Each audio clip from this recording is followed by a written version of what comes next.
আসসালামু আলাইকুম। তো বন্ধুরা, সবাই কেমন আছেন? তো আশা করি সকলেই ভালো আছেন। তো আজকে আপনাদেরকে নতুন আরেকটি ব্লগ ভিডিও দেখাবো। তো আজকের ব্লগটি হচ্ছে রেল লাইন। তো রেল লাইনটি কত সুন্দর, তো রেল লাইনের ভিতরে কী কী রয়েছে, কী কী দিতে হয়, তা নিয়ে কিন্তু আজকের ব্লগ ভিডিও। তো এখানে দেখতে পারতেছেন রেল লাইনের ভিতরে কিন্তু অনেক পরিমাণ পাথর রয়েছে। তো আমরা কিন্তু হেঁটে হেঁটে যে আপনাদেরকে ভিডিওটি দেখাইতেছি। তো কাঠগুলো দেখতেছেন কতটুক ফাঁক ফাঁক কাঠ দিয়েছে। তো মাঝখানে কিন্তু আবার মাঝে মাঝে স্টিলের ফুটিয়ে দিয়েছে, দেখতে আছেন।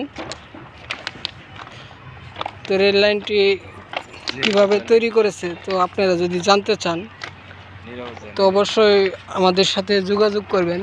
তো যোগাযোগ করলে আমরা আপনাদেরকে বলে দিতে পারবো রেল লাইনটি কীভাবে তৈরি করেছে। তো আমাদের ভিডিওতে আমরা নাম্বার দিয়ে দিছি, সেই নাম্বারে যোগাযোগ করে যাবেন।